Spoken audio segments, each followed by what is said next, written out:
जय हिंद विद्यार्थी मित्रांनो जिल्हा न्यायालय भरती प्रक्रिया ही जी आहे आता अंतिम टप्प्यावर येऊन पोहोचली आहे. मी असं का म्हणतोय? कारण बघा विद्यार्थी मित्रांनो, आपली जी सुरुवात झाली होती ती स्वच्छता चापल्य चाचणीपासून सुरू झाली होती. काहींची स्वच्छता चापल्य चाचणी काही डिस्ट्रिक्टची झाली आहे. आता त्यांची इंटरव्ह्यू शेड्यूल जे आहे ते त्यांच्यापर्यंत येईल, त्यांचा रिझल्ट लागेल आणि त्यांचं इंटरव्ह्यू शेड्यूलसुद्धा आलेला आहे. मग काहींची 10 तारखेला आहे, काहींची 8 तारखेला आहे. नंतर 8वाल्यांचा लगेच 10ला रिझल्ट लागू शकतो. लगेच 11, 12, 13 असे काहीतरी नंबर ऑफ जे डेट आहेत त्या डेटमध्ये तुमचा इंटरव्ह्यू जो आहे तो शेड्यूलमध्ये दिलेला आहे. सर्वांनाच या गोष्टी माहीत आहेत.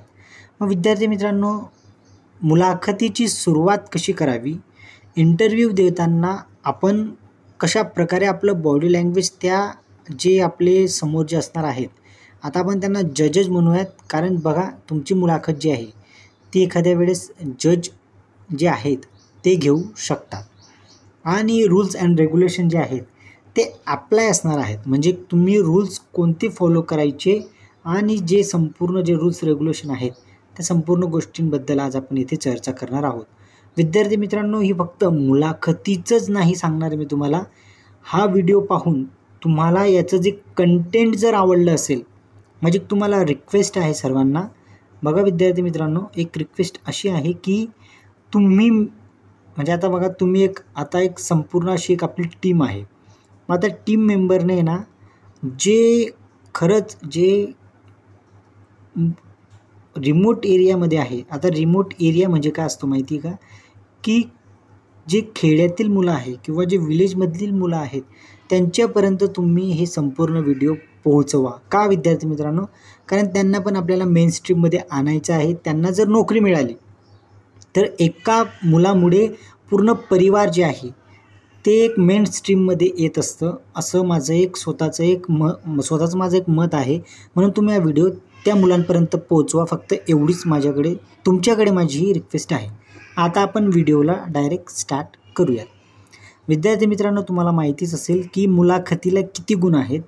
तर बघा, जे कनिष्ठ लिपिक आहे त्यांच्यासाठी 20 मार्क्स असतील आणि शिपाई हमालसाठी 10 मार्क्स असतील. मग विद्यार्थ्यांना आपण आता ही प्रक्रिया जी आहे ती कशी व्यवस्थितपणे आपण हाताळायची आहे त्याला आपण आता मुद्देसूद म्हणजे एकदम ठळक मुद्दे घेऊन मी तुमच्यासमोर आलेलो आहे. बघा, सुरुवात मुलाखतीला कशी करायची, इंटरव्ह्यू म्हणजे काय या गोष्टी आपण स्पष्ट करूयात 2-3 मिनटात. पोशाख कसा असावा, त्यावेळेस आपली एंट्री कशी असावी. जेव्हा आपण एखाद्या रूममध्ये जातो, आपल्याला जेव्हा पिऊन म्हणजे जे शिपाई असतात ते शिपाई आपल्याला एंट्री देतात, ती एंट्री आपली कशी असावी. नंतर आपण जे आपलं इंट्रोडक्शन असतं ते आपण सुरुवातीला कसं द्यावं. नंतर जे पुढील मुद्दे आहेत ते म्हणजे प्रश्न आणि उत्तर यांचे संभाषण. आता विविध प्रकारचे विद्यार्थी आहेत, त्यांचं एज्युकेशन विविध प्रकारचं आहे. नंतर अनएम्प्लॉयमेंट हा एक इश्यू आहे. काही जे काही असतील ते कुठेतरी एम्प्लॉयमेंट असतील किंवा काही अनएम्प्लॉयमेंट असतील, तो सुद्धा इश्यू म्हणजे त्याचंसुद्धा आन्सर आपण कसं दिलं पाहिजे. नंतर एज मॅटर करेल का. नंतर महिला कॅन्डिडेटची उत्तरे कशी असावीत, मॅरिडवाल्यांची कशी असावीत, नंतर अनमॅरिडवाल्यांची कशी असावीत, समारोप करताना काय काळजी घ्यावी, या संपूर्ण गोष्टींचा आपण येथे विचार करून व्यवस्थितपणे तुम्हाला मुद्देसूद एकदम ठळक मुद्दे घेऊन मी तुमच्यासमोर आलेलो आहे आणि ते संपूर्ण मुद्दे मी तुमच्यासमोर डिस्कशन करणार आहे. मग विद्यार्थ्यांना बघा, सुरुवातीला मुलाखतीला आपण जाताना मग आपल्याला एक गोष्ट माहिती पाहिजे की आपली जी इंटरव्ह्यू आहे ती इंटरव्ह्यू म्हणजे काय. मग आपण इंटरव्ह्यू तर दिला म्हणजे आता बघा, भरपूर मुलांनी जे ओरल असतात आपल्या शाळेत असेल किंवा आपल्या कॉलेज लाईफमध्ये असेल, आपण इंटरव्ह्यू म्हणजे आपण वायफा जो असेल तो दिला असेल. पण मात्र विद्यार्थ्यांनो, आता हे तुमचं करिअरचं इंटरव्ह्यू असेल. आता एक इंटरव्ह्यू म्हणजे काय तर एकदम बेसिकमध्ये मी तुम्हाला सांगतो. तुमच्याकडे असलेलं जे नॉलेज आहे ते तुम्ही तेथे कसं प्रेझेंट करतात, तुमची भाषा कशी असते, तुमचं बोलण्याचं टायमिंग कसं असतं, तुम्ही प्रश्न विचारल्यानंतर किती पॉज घेतात, किती मिनटानंतर आन्सर देतात, हे संपूर्ण तुमचं जे स्ट्रक्चर आहे ते मुलाखतीतून जे समोरचा व्यक्ती असतो त्याला कळतं. त्या संपूर्ण गोष्टीला आपण इंटरव्ह्यू असं म्हणतो. म्हणजे इथे फक्त एज्युकेशनचाच पार्ट येत नाही, तर तुम्ही जे आहात ते तुम्ही कसं त्या सिच्युएशनला प्रेझेंट करत आहात. कारण काही जे आन्सर असतात ते आपल्याला माहीत नसतात, ते क्वेश्चनसुद्धा ते आपल्याला विचारत असतात. मग तेव्हा ते क्वेश्चनचं आन्सर आपण कसं देतो किंवा नकारसुद्धा आपण कसा देतो, की आपल्याला एखादी गोष्ट माहीत नाही आहे आणि आपण वारंवार नकार देतो, तर त्या नकाराचं पण बोलण्याचं एक वैशिष्ट्य असतं की नकार कसा द्यावा. हे संपूर्ण गोष्टीचं विश्लेषण ज्या व्यक्तीसमोर आपण करत असतो त्यालाच इंटरव्ह्यू असं म्हणतात. आपण त्याला मुलाखत देखील सुद्धा म्हणतो. मग आता त्यावेळेस पोशाख कसा असावा हा सेकंड क्वेश्चन. आता इंटरव्ह्यू म्हणजे काय, तर थोडक्यात सांगायचं म्हटलं तर तुम्ही जे आहात ते तुम्ही समोरच्या व्यक्तीला क्वेश्चन आन्सरच्या स्वरूपात तुमचं संपूर्ण संभाषण जे आहे ते मॅन टू मॅन होणं महत्त्वाचं असतं. या संपूर्ण गोष्टीला इंटरव्ह्यू किंवा मुलाखत असं म्हणतात. मग विद्यार्थ्यांना आता तुमचा पोशाख कसा असावा त्या दिवशी, तर बघा तुमचा पोशाख जो आहे तो एकदम सिम्पल असावा. ज्या पद्धतीने मी तुम्हाला नेहमीच सांगत आहे की तुम्ही व्हाईट शर्ट, ब्लॅक पॅन्ट किंवा व्हाईट शर्ट जी तुमच्याकडे पॅन्ट असेल, जो युनिफॉर्म तुम्हाला व्यवस्थित शोभत असेल त्या युनिफॉर्मवर तुम्ही जायचं आहे. पण एक गोष्ट विद्यार्थ्यांना लक्षात असू द्या, इंटरव्ह्यूला जाताना फक्त जो पार्टीवेअर असतो, जो पार्टीवेअर पोशाख असतो तो तुम्ही परिधान करू नका. मग तुम्हाला जो योग्य पोशाख वाटेल तो तुम्ही परिधान करू शकता. आणि इंटरव्ह्यूला थोडासा जो आहे तुमचा बॉडी स्ट्रक्चर ते तुम्ही व्यवस्थित ठेवून जा. म्हणजे बोलताना जे आहे ते तुम्ही स्पष्ट म्हणजे तिथे तुम्ही स्पष्ट बोलायला पाहिजे असं त्या समोरचा आपला इंटरव्ह्यू घेणार आहे त्याचं ते म्हणणं असतं. आणि काहीतरी त्याने क्वेश्चन केला की आपण त्याला आन्सर दिलं पाहिजे, ह्यालाच म्हणतात आपण संभाषण. मग आपली एंट्री कशी असावी. मग बघा विद्यार्थी मित्रांनो, तुम्ही जेव्हा जाल तेव्हा तुमच्याकडे एखाद्या वेळेस तुमच्याकडे तुमची फाईल असेल किंवा तुम्ही विदाऊट फाईल तुम्ही जे तुमचे इंटरव्ह्यू घेणारे असतील जज त्यांच्यासमोर तुम्ही प्रेझेंट व्हाल. मग तुमच्या हातात जर फाईल असली तर तुम्ही ती फाईल जी आहे ती एका हातात व्यवस्थित पकडली पाहिजे. आणि मुलींकडे जर ती फाईल असेल तर मुलींनी ती फाईल एका हाताने व्यवस्थितपणे तुम्ही अशी फोल्ड करून व्यवस्थितपणे तुम्ही ती एका हातात तुम्ही हँडओव्हर करून एंट्री करायची आहे. नंतर एंट्री करताना तुम्ही त्यांची परमिशन घ्यायची आहे. मराठीत व्यवस्थित विचारा की सर मी आत येऊ शकते का. मग त्यांनी हो म्हटलं की तुम्ही व्यवस्थितपणे तेथे जा. तर तुम्हाला एक चेअर लावली असेल ती चेअर व्यवस्थित मागे करा आणि तेथे एकदम रिलॅक्स होऊन तुमचे दोघं हात, दोघं पाय, तुमचे दोघं जे पायांची जी पोझिशन असावी ती तुमची व्यवस्थित एकदम पॅरलल असावी. की नाहीतर काही मुलं काय करतात की पायाची घडी घालून बसतात आणि काही मुलं जे आहेत ते पाय जे आहेत ते वारंवार हलवतात. मग त्या प्रकारचं आपण कुठलंही गोष्टी करायची नाही. आणि हात जर एखाद्याला वाटलं असेल तर स्टँडिंग ओव्हेशन म्हणजे जे हात आहेत आपले पॅरलल ते आपण गुडघ्यांवर ठेवले तरी चालेल. मग आपली एंट्री तर बसण्यापर्यंतची ही जी पोझिशन आहे ती तुम्ही मेंटेन ठेवली पाहिजे. आणि कधीही ताठ बसलं पाहिजे. तिथे गेल्यावर पाठीचा कणा जो आहे तुमचा तो व्यवस्थित ताठ असावा. आणि चेअरच्या मागे जे असतं टेकायला त्याच्यापासून थोडं लांब असं तुम्ही बसा. म्हणजे त्याच्यापासून थोडं लांब करून तुम्ही स्टँडिंग म्हणजे एकदम स्ट्रेट असं तुमची पोझिशन असायला पाहिजे. आता ही झाली तुमची एंट्री तिथे बसण्यापर्यंतच्या संपूर्ण माहिती. मग आता विद्यार्थ्यांनो नेक्स्ट असतं आपलं सगळ्यात महत्त्वाचं म्हणजे इंट्रोडक्शन. काही मुलांना इंट्रोडक्शनच देता येत नाही.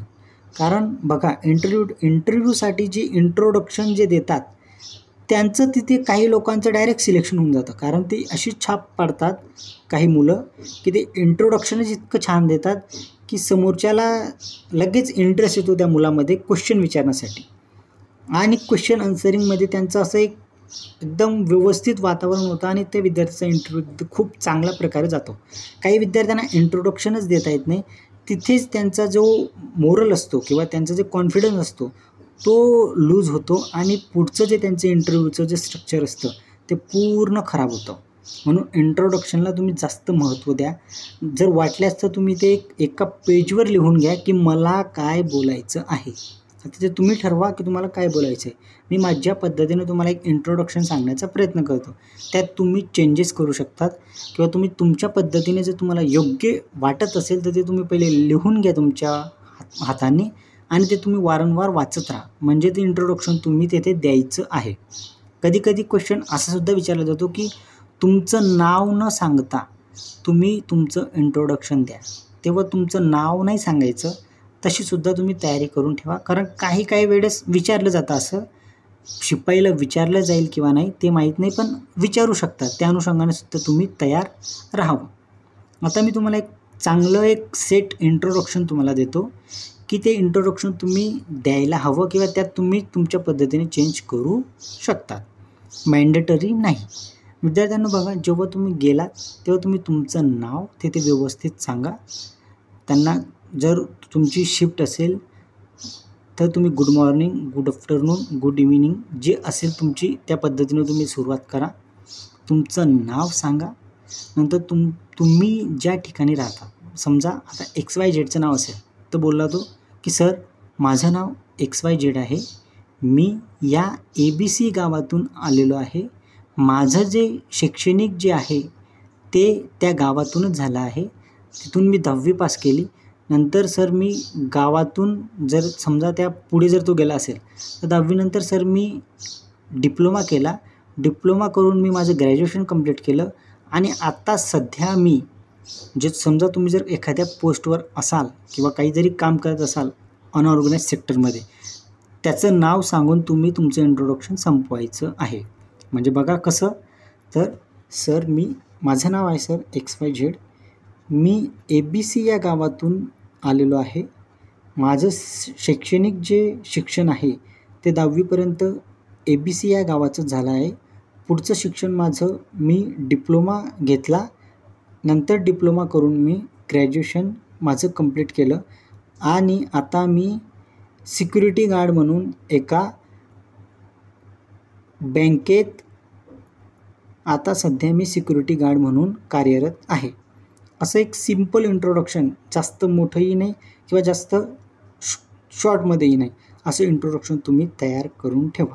आता मी एक एक्झाम्पल दिलं किंवा समजा एखादा विद्यार्थी असेल त्याने फक्त 12वीच केली असेल, मग त्याने इंट्रोडक्शन कसं द्यायचं, सर माझं नाव XYZ आहे, मी ABC या गावातून आलो आहे, माझं शैक्षणिक जे शिक्षण आहे ते मी 10वी नंतर 12th कंप्लीट केलं आहे आणि सध्या मी माझं शिक्षण जे आहे ते या कॉलेजमध्ये पूर्ण करत आहे.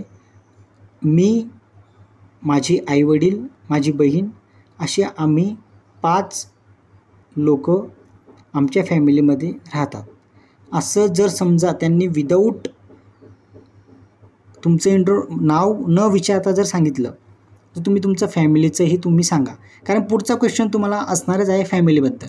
तुमचं इंट्रोडक्शन देताना तुम्ही तुमचं शैक्षणिक सांगा, तुमचं गाव सांगा. तुमची फॅमिलीची गोष्ट नाही जरी सांगितली तरी चालेल, पण जे मी 2 गोष्टी सांगितल्या त्या गोष्टी तुम्ही व्यवस्थितपणे लिहून घ्या किंवा तुम्ही त्या पद्धतीने तुमच्यामध्ये जर काही चेंजेस करायचे असतील. कारण बघा, एज्युकेशन वेगवेगळं असू शकतं.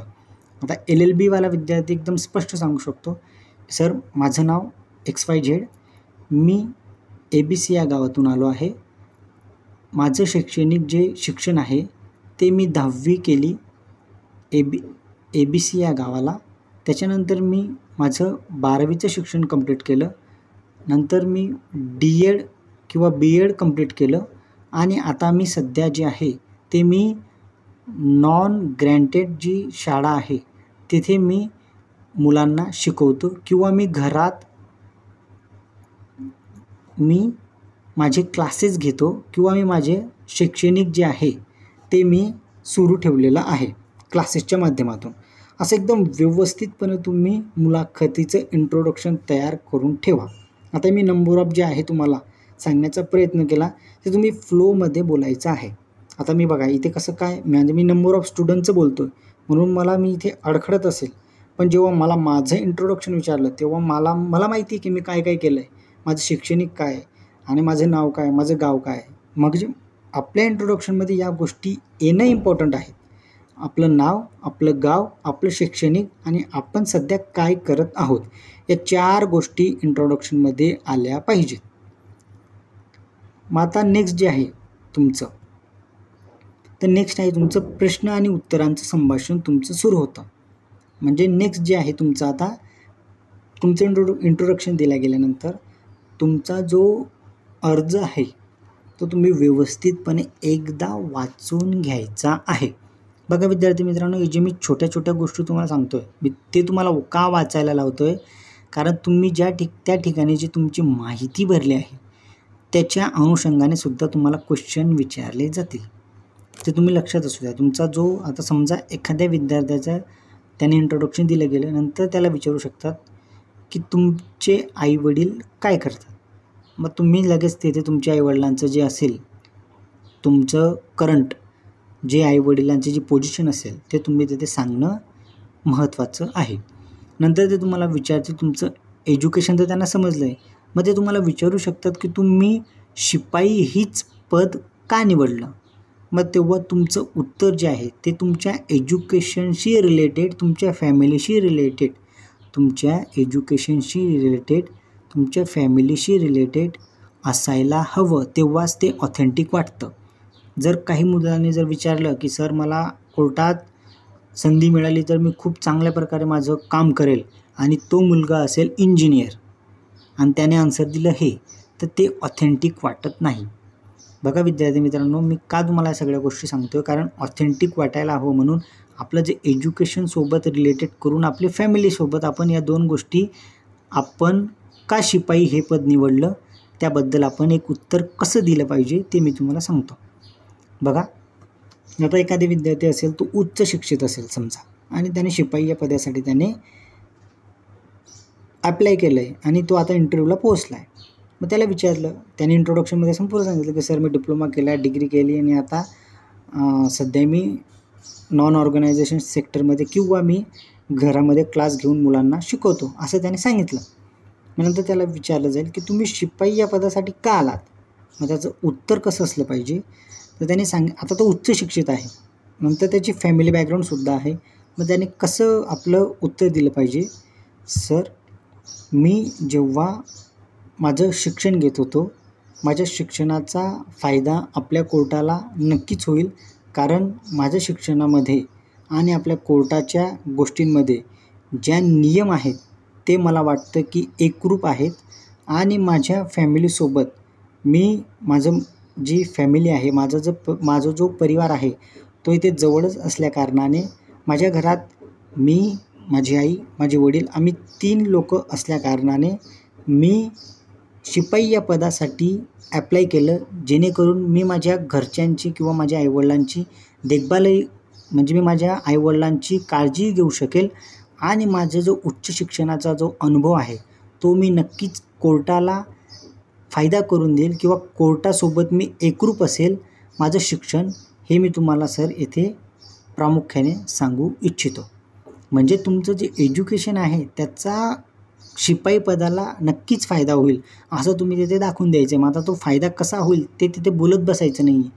पण मी सर माझ्या शिक्षणाचा जो म्हणजे मी जे शिक्षण घेतलं आहे त्या शिक्षणाचा फायदा शिपाई या पदासाठी मी अतिउत्तम पद्धतीने मी ते पार पाडेल, आणि माझ्या शिक्षणाचा नक्कीच या पोस्टला फायदा होईल, असं तुम्ही फॅमिलीशी रिलेट करून जर उत्तर दिलं तर ते ऑथेंटिक वाटतं. नाहीतर जर तुम्ही उगाच काहीही दिलं, आता कोणी वेगवेगळे विविध विद्यार्थी आहेत, त्यांचं विविध प्रकारचं एज्युकेशन झालं आहे, मग त्यांनी त्या पद्धतीने त्यांचं जे एज्युकेशन आणि फॅमिली बॅकग्राऊंड, आता काही लोकांचं फॅमिली बॅकग्राऊंडसुद्धा उत्तम असेल, परंतु तरीही त्यांनी शिपाई पदाला त्यांनी फॉर्म भरला आहे. मग आता त्या व्यक्तींनी उत्तर कसं द्यायचं, आता त्यांची फॅमिली बॅकग्राऊंड तर व्यवस्थित आहे आणि त्यांचं शिक्षणही उत्तम आहे, मग तरीही त्यांनी शिपाईला का महत्त्व दिलं, तर त्यांना आपलं जे एज्युकेशन आहे ते एज्युकेशनचा जो आहे तो फायदा तुमच्या या शिपाई पोस्टला मी नक्कीच एकरूप असेल सर, आणि मी त्याचा फायदाच करून देईल, म्हणजे माझ्या शिक्षणाचा या शिपाई पदासाठी फायदाच होईल, कारण उत्तम पद्धतीने मी हे जे माझं काम आहे ते प्रामाणिकपणे मी ते करेल आणि माझं जे शैक्षणिक बॅकग्राऊंड जे आहे किंवा माझे जे फॅमिली बॅकग्राऊंड आहे ते अशा पद्धतीने मला त्यांनी गाईड केलं आहे की जर आपण एखादा सिक्युअर जॉब जर आपण अचीव केला किंवा आपण अशा अनिश्चित काळामध्ये जर आपण एखाद्या पोस्टवर आलो तर त्या पोस्टवर प्रमोशन घेऊन आपण पुढे आपलं शैक्षणिक जे आहे ते आपण सुरू ठेवू शकतो. या अनुषंगाने सर मी या पोस्टला प्राधान्य दिलं किंवा या पोस्टचा मी अप्लाय केलं. म्हणजे असं एकरूप आन्सर तुम्ही दिलं गेलं पाहिजे. म्हणजे तिथे तुम्ही खोटंही नाही बोलायचं की माझे परिवार खूप म्हणजे गरीब आहे किंवा काय, असाही याही गोष्टीमध्ये पडायचं नाही. जे असेल ते उत्तर तुम्ही तिथे दिलं गेलं पाहिजे. आता जे विविध विद्यार्थी आहेत त्यांचं एज्युकेशन प्लस फॅमिली असं उत्तर तुम्ही एक मिक्स करून दिलं गेलं पाहिजे. आता ते तुम्ही क्रिएट करा. मी आता एक्झाम्पल दिलं आहे. मला स्वतःलाच जर उत्तर द्यायचं असतं तर मी एक विविध म्हणजे एकदम व्यवस्थितपणे दिलं असतं, कारण माझं एज्युकेशन आणि माझी फॅमिली याला रिलेटेड करून तुम्ही ते उत्तर दिलं गेलं पाहिजे. आता अनएम्प्लॉयमेंटची जर विचारलं तुम्हाला, समजून घ्या एखादा म्हणजे त्याने शिक्षण खूप घेतलं आहे पण तरीही तो अनएम्प्लॉयमेंट आहे. मग त्यांनी जर विचारलं की तुम्ही काही काम वगैरे नाही करत का, तर त्याचंही उत्तर त्यांनी तयार ठेवलं पाहिजे. आणि राहिली गोष्ट एज. मग आता एज जे आहे, जे एज बारच्या एकदम बाउंड्रीवर आहेत त्यांना उत्तम प्रकारे त्यांचं आन्सर त्यांनी दिलं गेलं पाहिजे की सर माझं जे पूर्ण जे करिअर आहे ते मी नॉन ऑर्गनायझेशन म्हणजे इंग्लिशमध्ये नका बोलू तुम्ही, असंघटित बोला की असंघटित जे आहेत असंघटित, आता त्याला मराठीमध्ये आपण बोलू शकतो की असंघटित सेक्टरमध्ये मी जेव्हा काम केलं तेव्हा मला तिथे शाश्वती नव्हती सर की ते काम मला पुन्हा मिळेल, कारण कधीही मला त्या कामावरून काढू शकतात अशी माझी भीती असायची. आणि माझ्या मागे असलेलं माझं परिवार याला निश्चित असं एक जे सिक्युअर आहे ते मी देऊ शकत नव्हतो. म्हणून सर मला असं वाटलं की ही माझ्यासाठी एक सुवर्ण संधी आहे की मी या पोस्टला ॲप्लाय करावं आणि माझा जो प्रामाणिकपणा आहे त्या पोस्टसोबत मी रिलेट करून इथे काम करावं आणि माझ्या परिवाराला किंवा माझ्या फॅमिलीला एक शाश्वती द्यावी की मी आता हे जे माझं काम आहे मी ते एकच काम मी कंटिन्यू जोपर्यंत मी रिटायर होत नाही तोपर्यंत करेल, अशी शाश्वतीसाठी सर मी हा फॉर्म भरला आणि मी हे काम जे आहे ते प्रामाणिकपणे करेल. असं ज्यांचं एजबार झालं आहे त्यांनी आन्सर तयार ठेवायचं आहे. बघा विद्यार्थी मित्रांनो, मी तुम्हाला विविध प्रकारचे एक्झाम्पल देत आहे. त्या एक्झाम्पलमध्ये काही जर चेंजेस करायचे असतील ते तुम्ही स्वतः करायचे आहेत, पण सांगताना एकदम व्यवस्थित. आता मी तुम्हाला एक दिशा दाखवत आहे, ती दिशा महत्त्वाची आहे की या दिशेला तुम्हाला जायचं आहे. म्हणजे मी तुम्हाला भरकवट म्हणजे तुम्हाला असा वेगळा डिस्ट्रॉय किंवा डिस्ट्रॅक्ट नाही करते, तर तुम्हाला मी दिशा दाखवतो आहे की कोणकोणते फॅक्टर तुम्ही तुमच्या इंटरव्ह्यूमध्ये कन्सिडर केले गेले पाहिजे. नंतर आता महिला जे कॅन्डिडेट आहेत त्यांचा प्रश्न उरतो. आता education, family, unemployment, employment, age बारवाले यांनी आन्सर व्यवस्थितपणे मस्तपैकी बघा. हे जे आहेत तुम्ही एक काम करा की मस्त नोटबुक घ्या आणि त्याच्यावर जे तुम्हाला योग्य वाटेल 5-6 ओळींचं, म्हणजे आता हे जे प्रश्न मी तयार केले ते प्रश्न तुम्ही टाका. लगेच तुमचं उत्तर तुम्ही मला माझे हा व्हिडिओ पाहून तुम्हाला तुमच्या डोक्यात काय येतं ते आन्सर लिहा आणि तेच इंटरव्ह्यूसोबत तुम्ही तिथे तिथे प्रेझेंट व्हा. नंतर आता महिला कॅन्डिडेट जे आहेत, आता इथे मॅरिडसुद्धा महिला आहेत आणि अनमॅरिडसुद्धा महिला आहेत. मग आता त्यांनी समजा अनमॅरिडला विचारलं की समजा तुमचं लग्न झालं तर तुम्ही हा जॉब कंटिन्यू कराल का. मग तुम्ही दुविधेत पडाल की मी आता तर अनमॅरिड आहे आणि जर माझं लग्न झालं तर मग आता मी जॉब कंटिन्यू करेल का. मग तुम्ही तिथे उत्तर द्यायचं आहे की हो सर, मी हा जॉब कंटिन्यू करेल आणि ज्या ठिकाणी माझं लग्न जमलं असेल मी प्रयत्न करेल की त्या ठिकाणी माझी बदली व्हावी आणि मला वाटतं की कोर्ट यासाठी मला नक्कीच मार्गदर्शन करेल. एवढं सिंपल उत्तर देऊन तुम्ही महिलांनीसुद्धा तयार राहायचं आहे. मॅरिड वुमेन असतील तर त्यांनी व्यवस्थितपणे आन्सर आपलं द्यायचं आहे की तुम्हाला जर मुलं असतील तर तुम्ही त्याचंही म्हणजे तुम्ही तुमचा जो स्ट्रगल आहे तोसुद्धा तुम्ही तिथे थोडक्यात सांगण्याचा जर प्रयत्न केला तर मला वाटतं ते उत्तम होईल की त्यांना वाटेल की नाही म्हणजे म्हणजे जी मॅरिड वुमेन आहे त्यांच्यामध्ये काहीतरी म्हणजे ते डेडिकेटेड आहेत की खरंच त्यांना जॉब पाहिजे.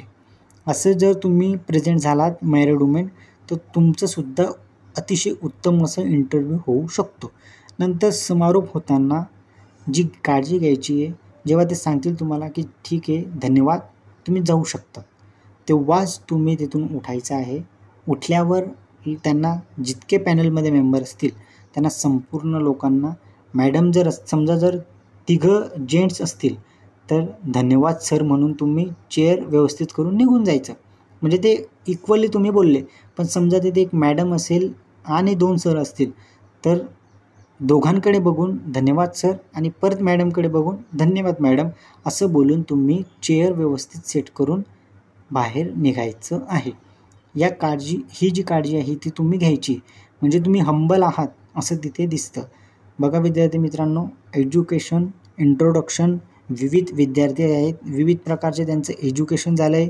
कोणी उच्च शिक्षित आहे, कोणी लेवलला आहे, कोणी BA केलं आहे, कोणाची फॅमिली बॅकग्राऊंड चांगली आहे, उत्तम आहे, कोणाची खूप हालाकीची आहे. त्या पद्धतीने तुम्ही जसे आहात तसे प्रेझेंट व्हायचं आहे. पण प्रेझेंट होताना समोरच्याला तुम्ही दाखवायचं आहे की तुम्ही या पदासाठी तुम्हीच स्वतः का इलिजिबल आहात. म्हणजे आता एकाच 3 विद्यार्थी असतील, मग ह्याच्यातील जे 2 विद्यार्थी आहेत सिलेक्शन तर एकाच होणार आहे. मग हे 2 विद्यार्थी का इलिजिबल नाही आणि मीच का येथे ह्या पोस्टला मी व्यवस्थितपणे प्रामाणिकपणे माझं काम मी करू शकेल, मी एकटाच का करू शकेल, असं जो प्रेझेंट करेल ऑथेंटिक वेवने त्याचंच सिलेक्शन होईल आणि त्यालाच ते जास्त मार्क्स देतील. जो विद्यार्थी खोटे उत्तरं बनवेल किंवा फक्त त्यांना व्यवस्थित वाटावं म्हणून त्यांना प्रेझेंट करण्यासाठी काहीही उत्तरं देईल त्याचं सिलेक्शन होणार नाही. कारण जे तिथे जज बसलेले असतात त्यांनी वेगवेगळ्या केसेस, क्रिमिनल, सिव्हिल, संपूर्ण केसेसचा त्यांचा अभ्यास असतो. ते समोरच्याला पाहूनच ओळखतात की हा समोरचा व्यक्ती किती खोटं बोलू शकतो आणि तो किती ऑथेंटिक बोलत आहे. कारण जे विद्यार्थी व्यवस्थितपणे तयारी करून जातात ते अडखळत नाही आणि जे विद्यार्थी डायरेक्ट मुलाखतीला जातात ते नेहमी अडखळत असतात. आणि एक प्लस पॉईंट म्हणजे असा की तुम्ही तुमच्या डिस्ट्रिक्टबद्दल थोडी माहिती वाचून घ्या. आत्ता जे करंट इव्हेंट होत आहेत ते सुद्धा तुम्ही वाचून घ्या. फॉर एक्झाम्पल समजा कोल्हापूर डिस्ट्रिक्टमध्ये जर इंटरव्ह्यू असेल तर कोल्हापूरच्या विद्यार्थ्यांनी तयार राहायचं आहे की तुम्हाला ऑलिम्पिक पदक जो आहे स्वप्नील त्याच्याबद्दल क्वेश्चन विचारू शकतात. मग तुम्ही ऑलिम्पिकचं थोडंफार वाचून घ्या आणि करंटमध्ये तुम्ही जे आहेत ते तुम्ही सध्या करंटमध्ये तुम्ही काय करत आहात. समजा एखादा विद्यार्थी MPSC करत असेल आणि तिथे त्यांनी सांगितलं की सर मी MPSC स्पर्धा परीक्षेची तयारी करतो, कंबाईनची तयारी करतो आणि सरळ सेवेची तयारी करतो. मग विद्यार्थ्यांना तुम्हाला लगेच करंट अफेअरवर क्वेश्चन येणं स्टार्ट होईल. एखादा विद्यार्थ्यांनी सांगितलं की सर माझा डिप्लोमा झाला आहे इलेक्ट्रिकलमध्ये, त्याला लगेच क्वेश्चन करतील की तुला लाईटिंग सुधारता येते का, तुला व्यवस्थित स्विच बदलता येतो का, तुला पुढचं येतं का.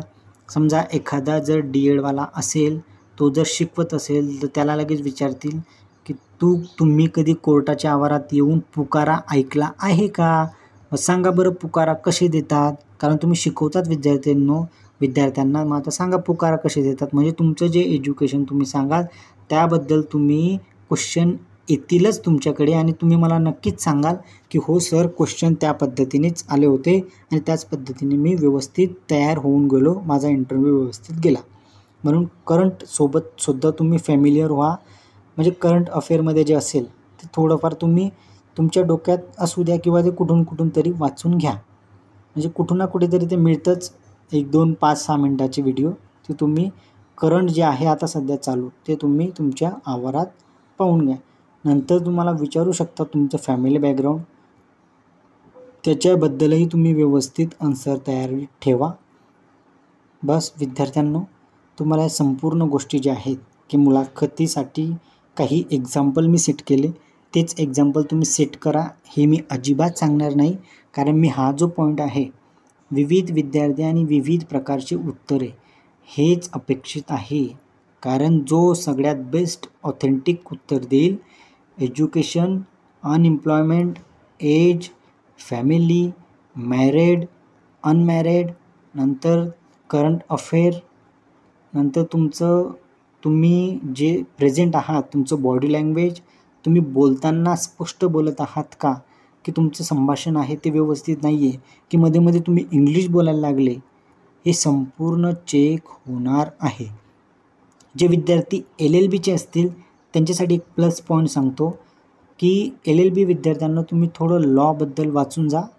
कारण बघा आता 3 ॲक्ट जे आहेत, तुम्ही उत्तम असे 3 ॲक्ट थोडं तुम्ही पाहून जा. तुम्ही कोर्टात कधी आला आहात का? तुम्ही उत्तर द्यायचं हो. तुम्ही प्रॅक्टिस करत असाल तर उत्तर द्यायचं हो. सनदसाठी तुम्ही अप्लाय केला आहे का? तर जर केलं असेल तर हो म्हणायचं, नाही केलं असेल तर नाही म्हणायचं. पण तुम्ही तुमचं उत्तर जे आहे की सर मी आता LLB करून, जर तुम्हाला काही वर्ष झाले असतील तर तुम्ही सांगायचं आहे की LLB करून मला ABC इतके वर्ष झाले, मात्र सर माझा जो ग्रोथ आहे तो ग्रोथ होत नसताना मला ते दिसत होतं. त्यामुळे सर मला असं एक शाश्वती वाटली की कोर्टातच राहून आपण कोर्टालाच जर प्रामाणिकपणे जर आपण त्याचं काम केलं, मग ते ॲडव्होकेट असो किंवा शिपाई, तरी ते कोर्टातच असेल असं मला वाटलं. म्हणून सर मी या शिपाई पदासाठी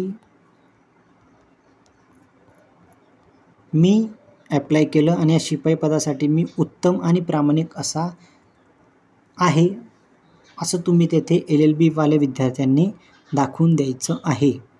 नाहीतर उगाच तुम्ही काहीही सांगत बसाल तर ते तेथे तुमचं जे आहे मोरल डाऊन होईल आणि तुमचा जो इंटरव्ह्यू आहे तो व्यवस्थित होणार नाही.